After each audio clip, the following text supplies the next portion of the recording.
Now tuning in to Earbud Media. Audio for everyone.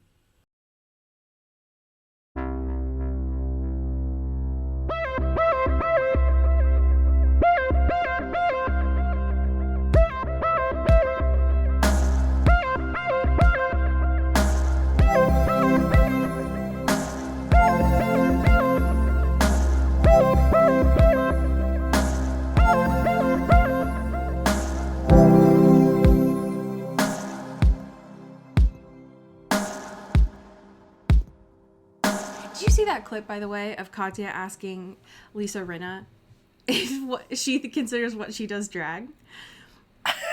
I did not even consider those two to be ever in the same room once in my life. That's beautiful. And she said, "Hell yes, I do." And I thought that was And she's right. solidarity. And she's right to say that. And 100%. She's right. Oh, wow. I saw her twice organically on my feed this week. Once those two, and then the other one was her encouraging Andy to pull on her hair because Andy thought it was a wig. I don't know what's happening, but Lisa Rinna is back in a way I've never seen before, and something has shifted. Something in the universe has shifted. And it's because Bravo wants Kyle out, and so they're doing a slow soft launch of Lisa Rinna. It's like, what if though? Right. What if? And I want it. Miss Eminem is back in the studio. And I want it because I've always been a Lisa Rinna fan. Sure. Who among us? You know. Oh man. Hello, friends. Heyo. Hey, don't steal my. Hey. What? Welcome. We're here. It's yet another Monday. Just another manic Monday. If nothing else, we are consistently manic here. And that is something that you can rely on. That's a guarantee. That's I would just like to say right off the top that I have seen a lot of people on Maine this week talking about Twilight. And if y'all could just kindly credit, you're welcome, first of all. Yeah. It's just, I understand because there's going to be a lot of news coming out. Welcome to Twilight, by the way. There's going to be a lot of news coming out because it's the 20th anniversary, right? But if y'all could just respect the fact that we've been in the game, right? You can't come out here with 4 TikToks that you've posted and be like, "Hi, I'm the new Twilight scholar." Respect your elders. Yeah, we've been here. We've been in the trenches. Yeah. So, welcome, but also know your role. Right, pull up a seat, but pull up a seat in the back, okay? Right. You can't just grab a fast pass because you pulled up an article, all right? Right. Yeah, come on now. We've been here when the only news of the week was a fucking BuzzFeed article, all right? Yeah. We were doing quizzes in the Times, all right? Right. Yeah. Oh, we what were a time. Willingly giving them our data back then when we didn't know better. Right. Don't cite the magic to us, okay? We've been here when no one else was talking about Twilight, okay? Yeah. I'm not proud of it. I'm just acknowledging the truth, is all. Right. It's just my truth, and it does need to be stated. It does, 100%. How are you? I'm here. I'm living. We've been having little, it's very winter snow time over here, which is very delightful to me. I'm enjoying that. I want to bring you a television show. A wellness check? Little spoopy. It's very scary. It's very spoopy. Because we randomly stumbled upon this after, it autoplayed after Severance. And we were like, what is this? You know? It's called Dark Matter. And it is very, if you love the long, scary hallways of Severance, if you love, a quantum leap, body switching, or person switching, multiverse kind of situation, this is a show for you. It's very Chicago, also. It's, set in Chicago. There's a whole bunch of... Oh, this is what Chicago looks like? This is a photo. This long, black, scary hallway is what every street in Chicago looks like. Yes, this is true. Interesting. And it's this dude who's like a science teacher, and he's got a family, whatever, and then something happens, and I guess essentially another version of himself in another universe made this like wacky box that you could like hop into other realities. And so this whole time he's like trying to get back to his original thing because he got swapped into this other life. And so now he's going through all these doors and seeing like a bunch of different alternate versions of like his specific life and his family and different things. And it's very spooky, very big thinky. It's terrifying because it's like, oh god, how many like little, because also the thing too is like it's not like infinite. I mean, it is in a sense, but it's tied to like, you know, the worlds that you were born into, even if it wasn't you, this version of you. So it's like the time is the same. There's no like time travel or anything. It's just like one place in time, and the setting is the same, but it's like different versions of that sprawling all the way out, and it's breaks my brain, and it's very good, and it's very spooky, but it's very wonderful. It's very like if you're having that itch after Severance and after other things, being like, I just want to think about brains and how they work and our conditioning and stuff. It's a good show. I also love that you're telling on your Apple TV algorithm a little bit, because after Severance, mine recommends playing Mythic Quest. That's true. It does also sometimes do that because we have been watching it from the beginning again, but I think that was before that. It was like, you want something dark and spoopy? Here you go. Here's Big Scary Hallway with Joel Edgerton just like bopping around Chicago in different universes. It has been nice to have Apple TV again to kind of tap back into a lot of their unmarketed treasures. Mm-hmm.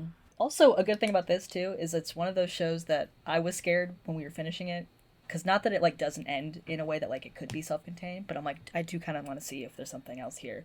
But there is a second season that is coming, because they just started filming in Chicago like 3 days ago. So nice. Okay. So it maybe won't be a million-year break between things, which is nice. Hell yeah. How are you doing, my friend? I'm here. I'm alive. I can't believe this. This is so uncharacteristic of me, but I am bringing a film this week to the spot. This is usually, y'all know, that's not really my thing. Yeah. Not really. That's not my truth particularly. This is such an intersection of my interests that I couldn't possibly not discuss it. My happy thing this week is, of course, the live reading that Focus Films did of Conclave. And I cannot possibly tell you how important this is to me. I only knew going into this, I'd only seen bits of Brett Goldstein, love of my life, who I had just been rewatching Ted Lasso because of my Apple TV subscription. Yeah. So that's all I needed. And then I saw Iowa Debris in this. And I was like, okay, great. Like, y'all know I have issues with Catholicism. I have lapsed religious trauma. Like, great, sign me up. These two look perfect. I'll watch this, of course. I knew nothing else about the cast that was doing this live reading until I started watching it, because Focus Films put it all on YouTube, bless their hearts. Yes. So I got to see in real time them coming out. And so, first of all, it is actually criminal that they put Josh Gad right next to Brett, so I had to see him at every single moment for 2 hours. Yeah, it's tough. But to have love of my life, Jason Mantzoukas there, and also Patton Oswalt, and it's this huge cast. Now, here's what I'll say. I haven't seen Conclave. This was your first experience with Conclave? Conclave? This was my first time watching You just Conclave. watched it? I didn't know until I looked this up that it was actually on Peacock. So I watched it afterwards. On Peacock. I had just assumed, like, Oh, I would have to pay for it. Sure. I didn't know that I'd be able to watch it for free, so I watched it afterwards. It's so funny. Oh my. But I knew like from context what it was about. Sure, you've been seeing the Pope Crave tweets. No, exactly, right? And I knew, like, because it's Oscar season, like, I knew the synopsis of what this film was. But personally, from a theater background, I ate this up. I loved the stripped version. What I will say, if folks watch this, it is the loudest I've had to turn my TV up in the years I've bought it, because the sound is like a little bit quiet. Sure. But it's so good because the narrator that they have for the script is the writer of it. Wonderful. Which was such a good choice. But I was so enamored the whole time watching this, and it was so fucking funny, the like choices that they put on it, that when I actually went to go watch it afterwards, I was like, oh, I have such a great appreciation for it. Now, did most people do it the other way? Yeah, probs. But yeah, maybe you did it the correct way, you know. But like I did it the correct way. You're zagging on them, and you're being like, you know what? My brain is more developed and more fully formed than y'all's. I'm built different. I love a table read. It really brought me back to like my theater kid days of getting to see like deep. I don't know. I loved getting the narrator bits of like what was in the script, because you don't get to hear that stuff in the film, right? Right. And so to get those little tidbits and then actually see what it looked like in the movie, I don't know. I did it a wired way. But I wish that these kinds of things existed more. It seemed like the place that they did this at for Film Independent has done this before, but I haven't seen like YouTube videos of this before. And I would eat this up if Oscar season they did this with other casts. I would watch far more of Oscar films if they did this. Yeah, it's a great idea. It was much better marketing for me than any sort of promos that have existed before. Because I assumed, I didn't even know that Peacock had it. I was just assuming, like, I'll never watch Conclave. Right. Sure, right. And I was completely fine with watching Brett Goldstein just body this role. Yeah. And I was happy with it. There's another moment that, if folks have seen the, like, best of clips, one of the cardinals hits his vape in it. Yep. And that's so fucking diabolical. It's great. I haven't watched BJ Novak in anything in years, and he was great in it. It's worth it. Even if you've seen Conclave, it's worth it. They do it in such a different way. Oh, I'm so excited. I keep seeing the clips, but I need to really lock in for the full one.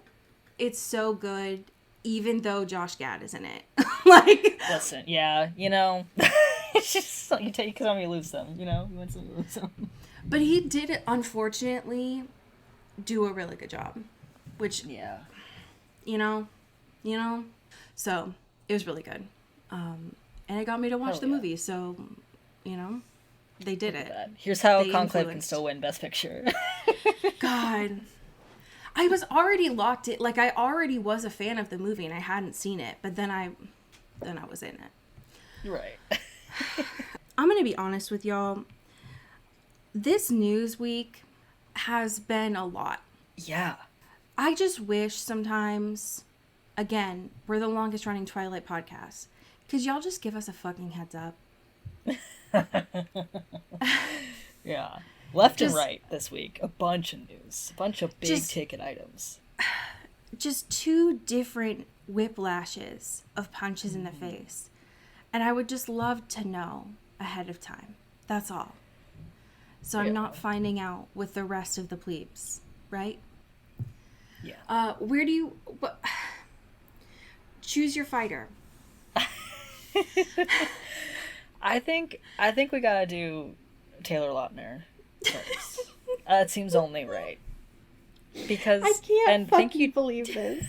This is the best thing I've ever seen. I was just like, it was like a bat signal. I was awoken from a deep like psychosis, and it was like, and this news just blasted at me on my phone. It's like, you need to pick up your phone right now, something is happening. And this is from Variety, and thank you to Joe Otterson for maybe the best lead I've seen in my entire life, which is Taylor Lautner is set to star in a very self-aware werewolf TV series. That's fucking good. You should get a Pulitzer for that, I think. Journalism it's really important. is never dead. It's never dead. It's better than it's ever been. Because Taylor Lautner is developing a show with Amazon about a like scripted, fictionalized version of his life post Twilight, in which he's not taking, a mental health break or staying out of the limelight. He is fixated, obsessed even, with becoming a vampire or a werewolf hunter, and this crew needs his expertise because he knows it better than everyone else. And I just this is so galaxy brain. Yeah. And I actually love it. Yeah. I think this is like so unserious that it goes back around to being camp, Yeah, because I think too, like I don't even know if it's undervalued, but like a true thing about Taylor Lautner is he's very good at poking fun at himself, right? 100%. And he has a very natural like charisma. He's got like, he can have a lot of fun in the space. And I feel like this could be fun. I won't go so far to say it could be good, but it could be very fun. And I have faith that like he can do a little like vampire suck moment for himself in his own like star persona or whatever. And it's like, okay. Yeah. I see it.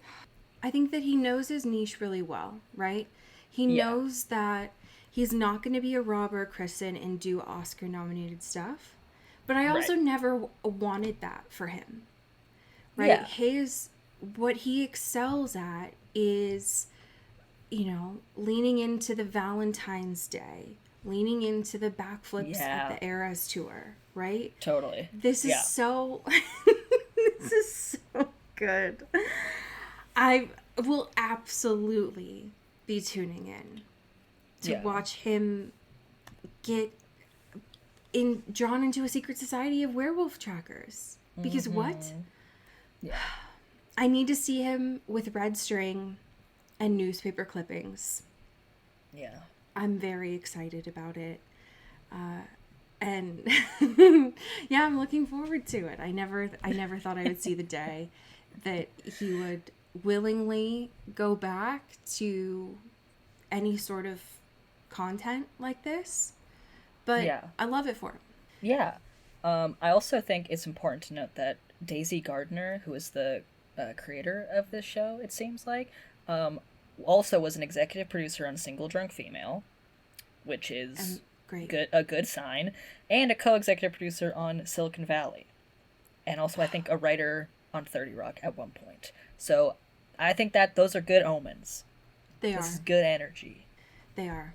I'm excited for more information to come out about this. Mm-hmm. I think it is also, for me, it is a good omen that he's not only starring, but is an EP on this, knowing that he has agency in how this moves forward, which is good. Yeah, for sure.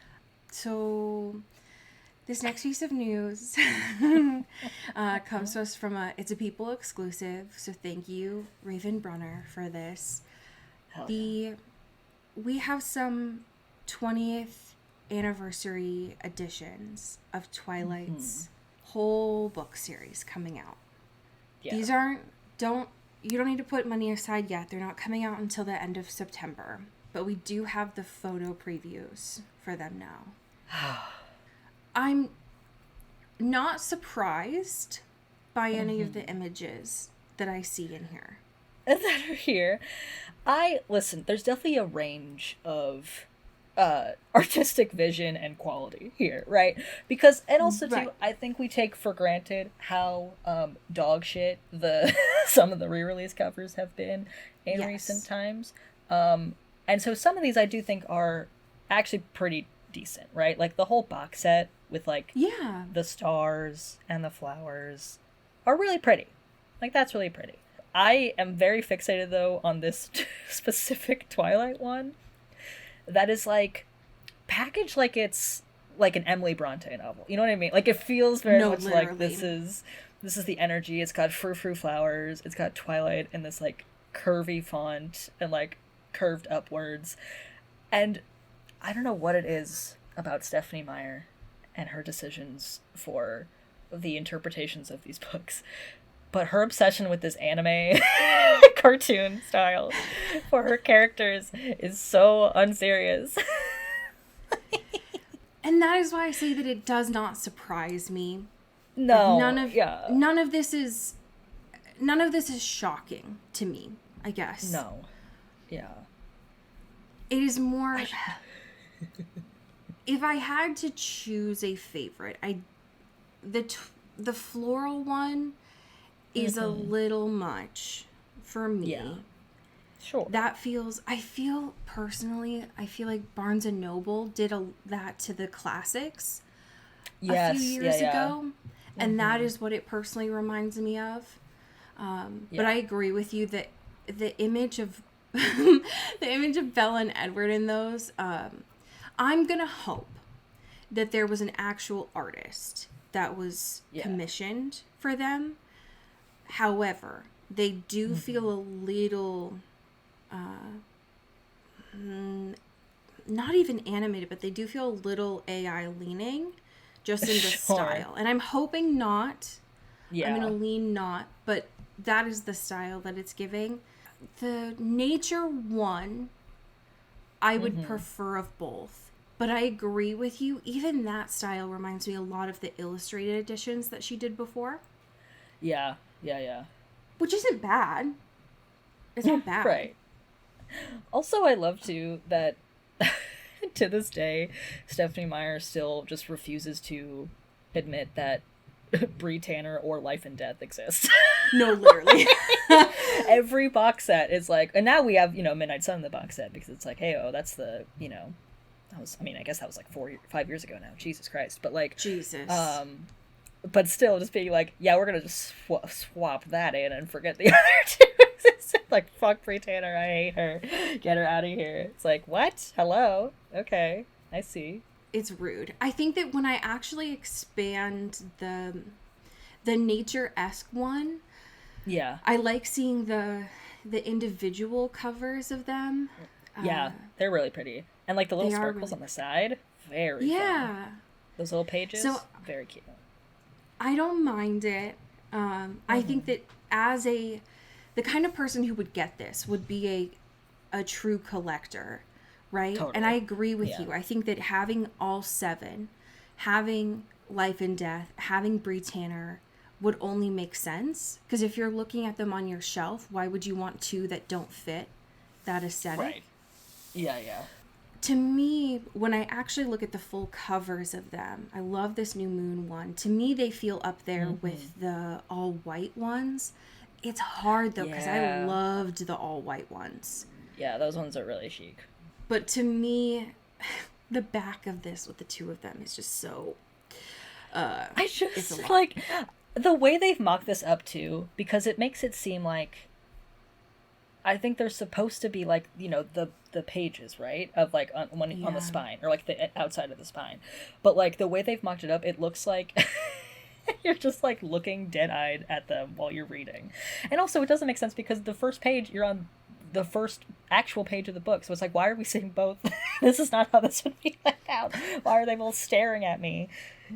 I hate on the sides. Judging. It's really scary. Yeah, I don't enjoy this. Get these cartoon characters out of my face. I'm trying to focus, try to lock in. It's not even from a box set logistics, it's not... I don't know. I am not a manufacturer, so I can't say this for sure. But I've seen box sets with that, like, cardboard container be bigger. You know, like I'm unfortunately thinking about Harry Potter or even a series of unfortunate events, right? They have that little cardboard container of them. So it's not even, it just feels very intentional to exclude. Right. But I don't hate it. It feels appropriate to do this on the 20 years. It's fun. Will I get them? No. Can Little Brown Books, you know, it's been 5 years. They can send them. I wouldn't mind it. I'm not mad. I would love to be able to review them for us here. That would be great. So, who's to say? We've got some time on here.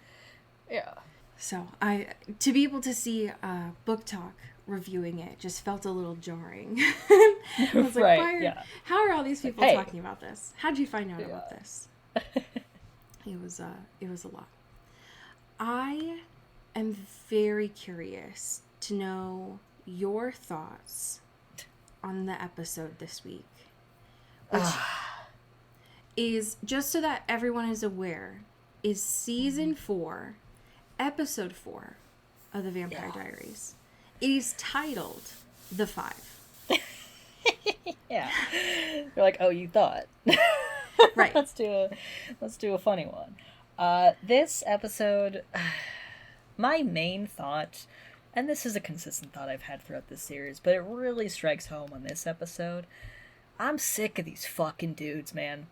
I'm sick of them. There's a lot of them. There's a lot of dudes doing fuck-ass shit in this episode at the expense of beautiful women. And I'm sick of it. They can't keep getting away with this. I'm sick of it. And they keep adding more men. Yeah. The ratio is not great. I'm not loving it because these boys cannot be trusted nor taken seriously. Correct. I agree. And for what? You know, like, was I glad that we got Bonnie this week? Yeah. Right. But then we got 3 new dudes and no Caroline. So for what? You know? Yeah. That's an unfair trade. I don't like that. I agree. I don't like that trade. That's not a good trade. What do you mean? It's like, oh, why are all these dudes here? I don't understand. It's like you gave me your fucking Charmander in exchange for my Blue Eyes White Dragon. Like, what the fuck is this? Like, I don't understand. The only benefit of this episode is the flashback Rebecca was so pretty. Oh my god. She looked gorgeous. She was killing it. Even when everyone else had those fuck-ass wigs. Yeah. It's so embarrassing. But she fit in so well. She was like, yeah, this is my truth. I'm just like chilling here, my beautiful hair, my beautiful gowns, looking just cunt. 11, 14, I've never fit in better. Right. Yeah. Listen, am I interested in these vampire hunters? Yeah. Right. Sure. Yeah, I think it's interesting. Do I understand any of what's happening with them? No. And I asked last week, like, I wish we could get some lore to explain it. And they do that. They start this episode with the initiation of them. Do I feel comfortable explaining that? No. None of it made sense. Right. Did I ingest that correctly to actually say it back? No, I did not. Because somehow in this episode, we found out 900 years ago, they all got extinguished. Right. They exterminated, and yet here's Connor. And Mr. Creepy Professor. Mr. Professor, who's really horny for witches and vampires. And adolescent girls who are witches. Yes. So what do you mean? What do you mean that the vampire hunters can go extinct, and yet they're not? I mean, granted, it's vampire logic, right? Just like fucking Stefan and Damon. So who's to say, right, that they were all really dead? But I saw Klaus. I saw him. Right. They looked dead. Right. And one thing we know about Klaus, he loves to kill people. Yeah. And just, too, it's just, like, the vampire hunters, and Connor specifically, like, we keep learning just, like, random lore dumps, but not even lore, just, like, here's things he can do. Like, he can't be compelled, or if he kills more people, his tattoos grow, or they spread across his body. And it's like, okay, these are, like, cool things to know, I guess, but it's like, I feel like I have zero understanding of, like, the relationships here, or, like, how he's here, or how he's, like, got brute strength enough to, like, bust out of those chains. Like, what is happening? The scariest thing this episode, I would argue, maybe one of the scariest things about all of these creatures thus far, is that Connor, seemingly a human, right? A human vampire hunter, could bite. Right. A piercing. A piercing off of this dude's ear, and use that piercing in his mouth to unlock himself out of this Inquisition era torture device. The fuck? What is this David Blaine power that you have? Yeah. Like, I'm confused. It was, watching that man bite his ear was the scariest thing I've ever seen. It was cool, don't get me wrong. Like, Connor's really strong, and he's really hot. Right. But it was also very jarring. Right, yeah, and he was shirtless this entire episode. He was so hot. It was honestly unfair. Yeah. It's just, but it was also very scary. Yeah, it's very scary, and it's like, obviously, the 5 is like, you know, that's something. And, like, obviously with when we had Rick, like, that is very, like, traditional human vampire hunter, right? He's just got the guns and stuff. He's got the stakes and shit. He's out here just living his goddamn life, killing. Yeah, and that was on Connor, like pain and suffering. Right. Yes, exactly. And with Connor, it's like there's a whole other layer of, are you human? Because it does not seem like that, and I am confused. Yeah, it seems. I mean, based on that the way the episode started, right, in 11:10, I'm assuming that he is still human, but they were imbued with that witch's power. Right. Yeah.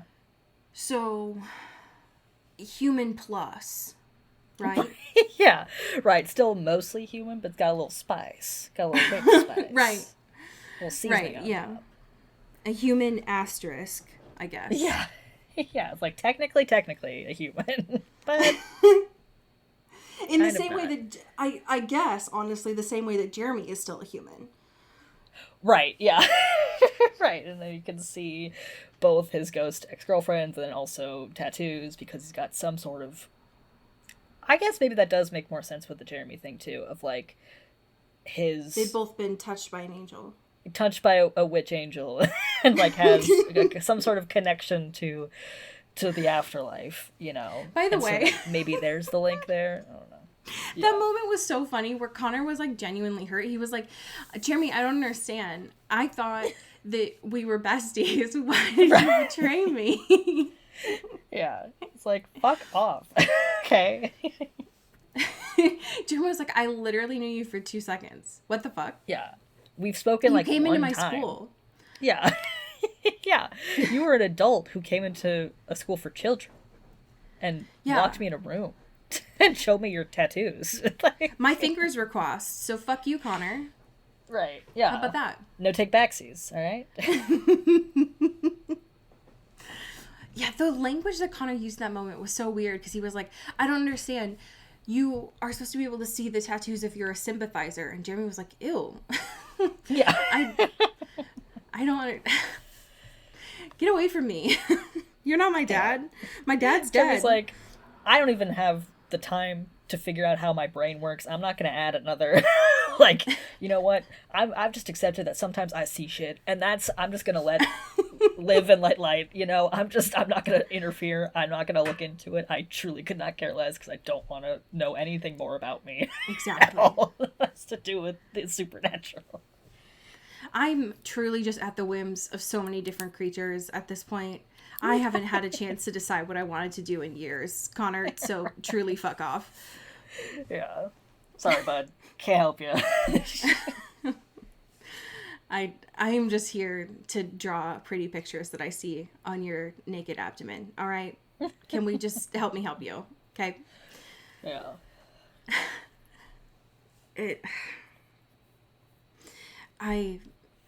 Understanding that lore of the fact that as he kills vampires, the tattoos grow. Knowing that he's had to have killed tens, Sure, maybe 100. I mean, the tattoo that he got from killing that random hybrid, I think his name was Frankie, was pretty big. So maybe it's not too many. Yeah. But it was still a significant amount. Which is a lot. Do you think he gets to choose what they look like? You know? It's being like, yeah, oh maybe. Man, I would really like just like a cool fox full back piece for my next kill as a treat. I gotta think really hard as this comes in, and if I think of anything else, it's gonna put just something real nasty on here. Like, don't think of dicks, or it's gonna put a dick on my shoulder. Right, it's like, whatever you do, Connor, focus. Don't let your mind wander for even a second. You gotta just really lock in right now, Connor. Otherwise, all of the other four are gonna make fun of you because you have a dick on your shoulder. So funny. I'm still not over that, by the way, that, like, Klaus has been on my shit list. Y'all know this. I don't like him. But knowing now that what Connor was locked up in was literally from the Inquisition... is not...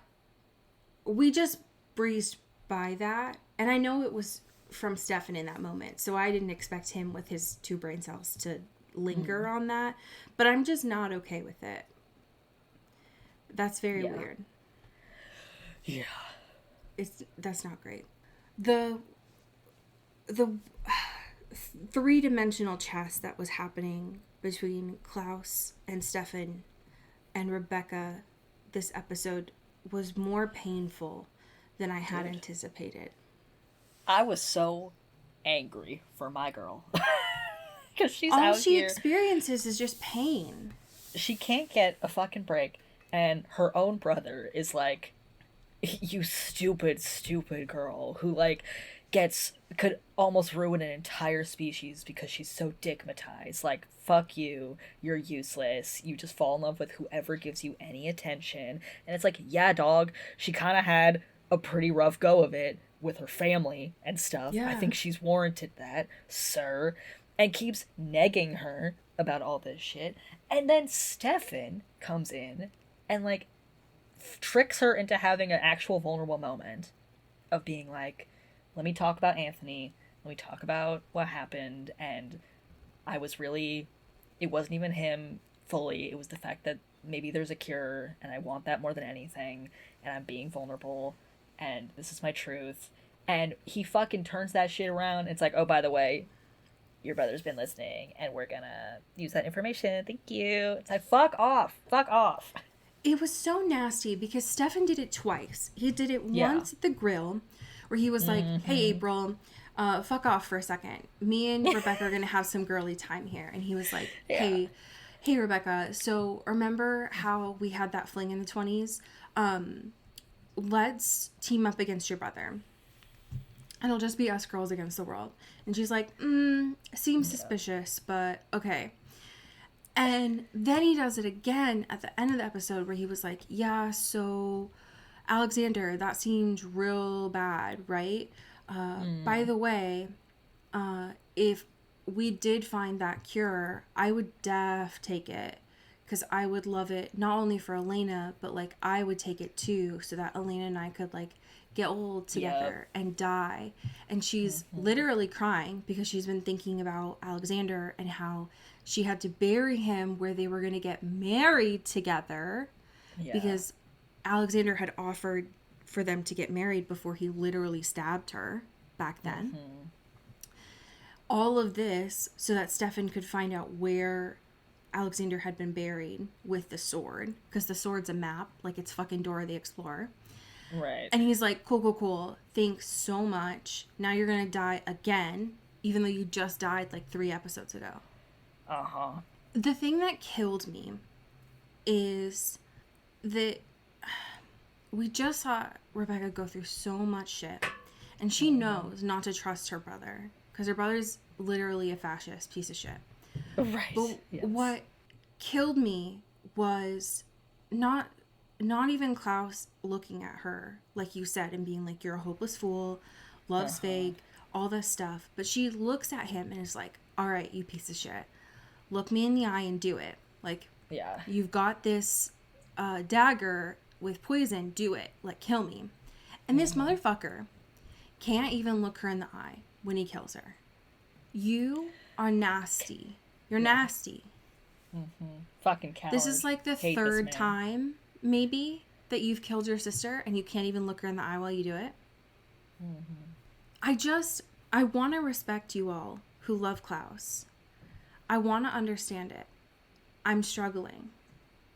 Because everything that this dude does, he even straight up says it this episode of like, oh, I only want the cure because I want to use it on Elena so I can get her blood back. And he says that straight up to Stefan's face. Yeah. What? I mean, thanks for not hiding your intention, I guess. But also, you're still back on that hybrid shit, dude? You haven't let that go? All right. Embarrassing. But okay. Nasty. I hate him. I hate him and his weird little plane that he's going to go on. Nasty. It's just embarrassing. I would love to know your thoughts on this little side quest to college. I thought this was, I mean, it ended not in a great way, but I was having a little fun with it at the beginning, right? 100%. Because, like, Damon's like, let me show you the easiest way to get my way, which is just to schmooze with college kids who are drunk and won't notice if you drink from them, you know? Which is very fun. And they're just like, and also Elena's like cosplaying being at a college and being like, wow, imagine if I could actually go to college. That'd be fun. Could you imagine? And like this, I know that Damon his heart is in, I don't even say the right place, but he is coming from a place of his own experience, right? Right. And that is very different from the Stefan line of thinking and even the Caroline line of thinking, which I also thought was weird that Elena was like, I can't talk to Caroline about this because she's too well adjusted. Like, she's too good at controlling herself. It's like, I feel like that's not true. Like, I feel like she started in a pretty tough spot. I agree. And she could be helpful, but whatever. I guess if you don't want to do that, fine. But what this moment of like this little lecture happens and they're chit-chatting and Damon's like, here's the best way to pick someone, blah, blah, blah. You can't get nerdy girls because they're gonna be suspicious, and you can't get guys who smoke weed because then you're also gonna get a hit, and then they're paranoid. He really called out both of us, huh? And then he's like, that's our girl. She's blonde. She's hot. She has no seemingly, is gonna think she's above you and like whatever. And so Elena's like, bet, okay. Let me strike my move. Hey, girly, you're in my class. What's the reading? Can you send me the reading? I forgot it. And she pulls up her phone, and it's got a picture of her with a child, which is her baby sister, I suppose. Yeah. And Elena is like, aw, shit. Never mind, actually. You gotta get out of here. I can't do that. I can't do that. And of course Damon's pissed because he's like, motherfucker, that was perfect. And I also wanted a little taste of that. But fine. That part was so funny because he was like, everyone is someone's sister or brother. Elena. And the fact, too, the funniest part of that is he doesn't even say, like, close personal relationships. He's like, everyone is someone's, like, hockey coach or camp counselor. Or, like, like, they're so removed from like close personal Everyone is someone's census reporter, Elena. Everyone has a pizza delivery person, Elena. Okay? Yeah, you gotta get it out of your head. And she couldn't do it. Yeah. I don't mind the ethics, because that's the whole thing with Elena this episode, is that she's trying to strike a balance between not losing that aspect of her humanity, since again, according to her doppelganger blood, she has to feed off the vein. Yeah. So she has to find a way to try and balance this for her. Fine, sure. But she's got an angel on her shoulder, Bonnie, and a devil on her shoulder, Damon, and is trying to figure out how to make this work. And at first, it seemed like the murder house was going to go okay. Because she took the Edward Cullen route of only murdering assholes. Right. And set to a beautiful montage of both her and Damon just queening out and feeding on these drunk college kids. To set to Harris. I feel so close to you right now, which truly like sent me to outer space. It was very time period appropriate. I'll say that. Yes, absolutely. It was very fall of 2012, so I do respect it. Yeah. But she did start to get blood drunk, which is unfortunate. Yeah. And I am very grateful that Bonnie showed up when she did to kind of immediately sober her up. Yeah. Because I don't know where it could have gone, but it was not looking good there. The fight between Bonnie and Damon in that moment I thought was really interesting, because Damon was very clearly on the side of like, hey, just so you already know, Elena is already a different person. She is already like me. Right. Which is true. I mean, Elena has been leaning more towards feeding like Damon than Stefan, which isn't a bad thing, knowing that Stefan does not have a balance when it comes to being a vampire. Yes. But Bonnie does not see that as good, obviously. Yeah. Which is yikes. Yikes. I would love to know your thoughts on the moment with Bonnie and the professor. Ugh. This poor girl. I need her to not be in situations with people, and especially men, who have no respect for her, truly. Truly. It breaks my heart. And I know she wouldn't know this, because the only real example was Rick, who wasn't a good example of this.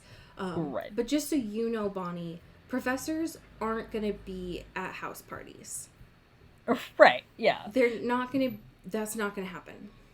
Yeah, I know you're not, this is your first one, right? And like, maybe you're like, oh, maybe this is a fun thing that cool youthful professors do. No, that's how they get you. Nope. that is how they lure you out. Yeah.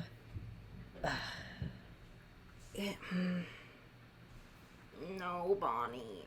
Why does... I hate it. It's just one of those things where it's like, hey, Bonnie, I know that you would do anything for your grams, and I love that about you. I need you to have a moment of discernment. Why would this man have mementos from your grandmother? Right. Isn't that a little suspicious?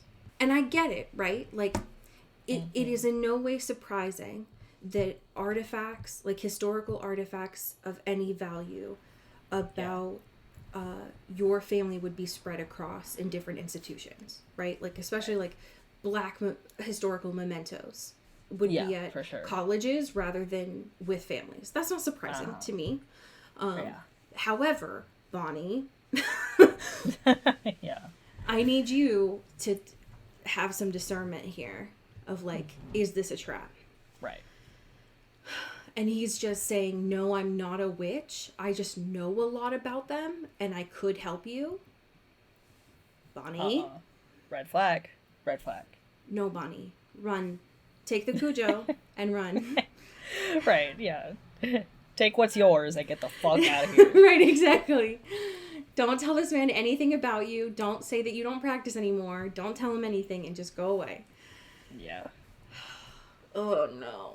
I had bad vibes immediately when we walked into that lecture hall. And so to get confirmation that he was one of the 5, I was like, yeah, of course. Yeah, this fucking guy. He wouldn't just be another dude. He would just be a bad man. Right. Yeah. Until further notice, every new dude that shows up here is assumed bad by default. I mean, the Vampire Diaries thus far, especially with college professors, has not made them good by notice. Like, the Vampire Diaries does not make teachers good. So this is true. I got what you're putting down here. Yeah. I get it.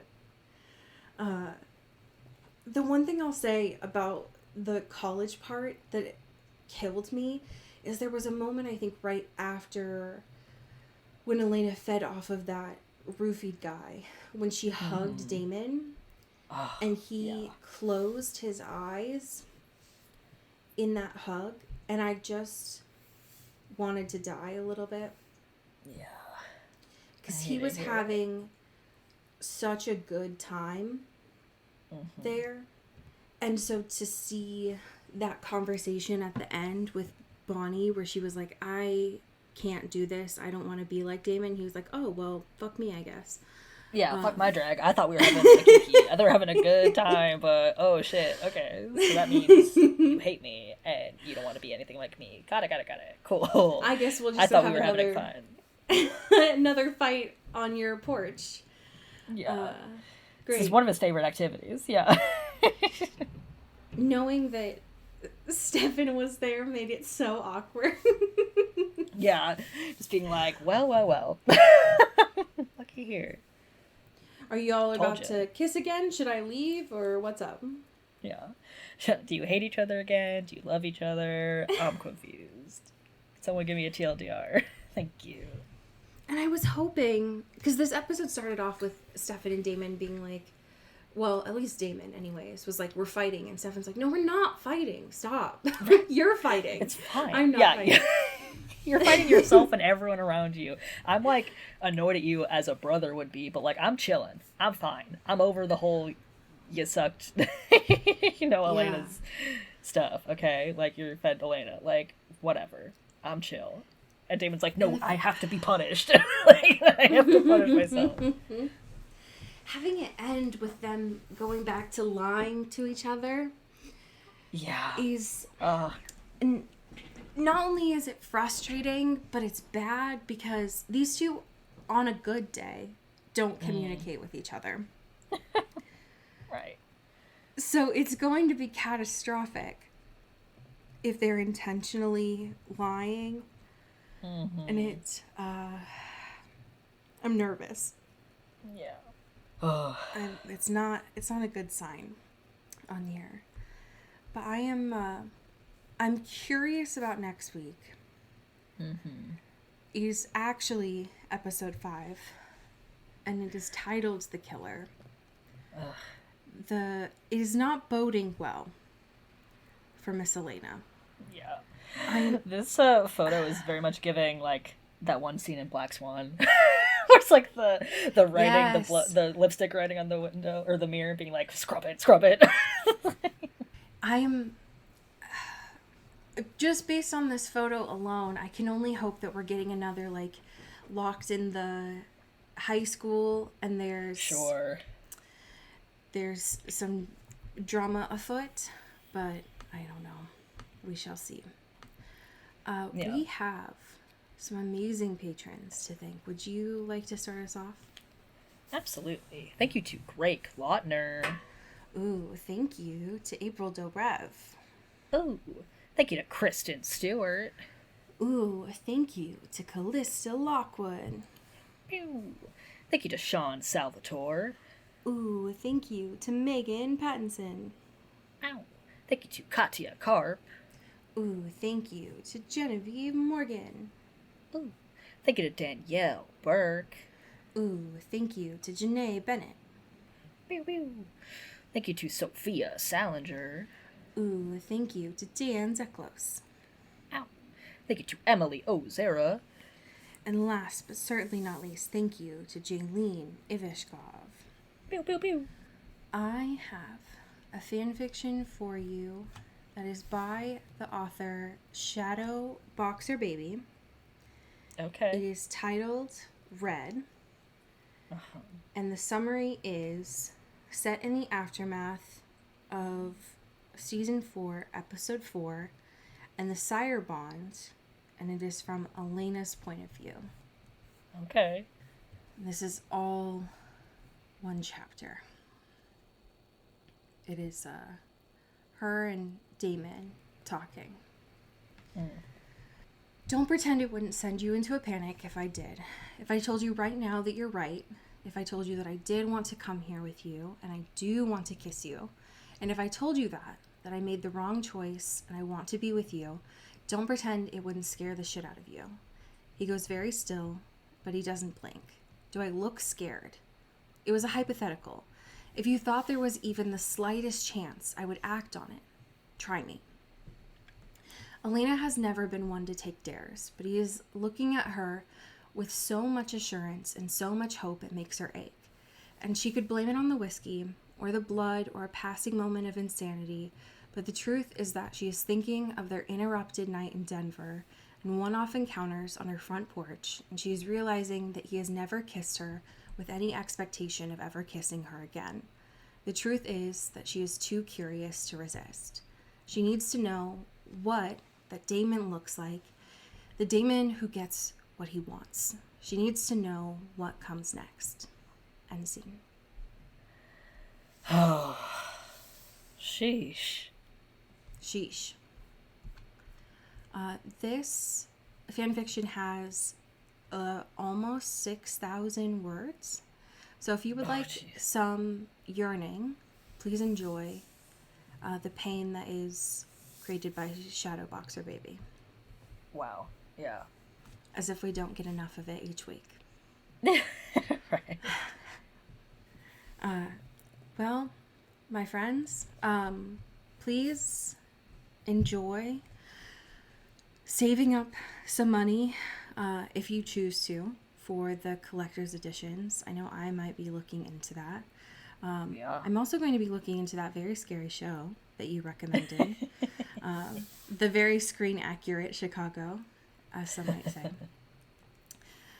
And tell your friends about the podcast, of course. And as we say here in the Pacific Northwest, get bit. oh, Ow. Into the Twilight is an Earbud Media production. You can follow us on Twitter at Into the Twilight or on TikTok at Into the Twilight Show. You can find me at Cody Corral on Twitter and Allie at Alexandria Does. And you can support us on Patreon at patreon.com/Into the Twilight. We have merch, so much stuff. All those links are in the episode description. And make sure to rate and review us on your favorite podcast hosting platform. It really helps the show. Thanks. Bye.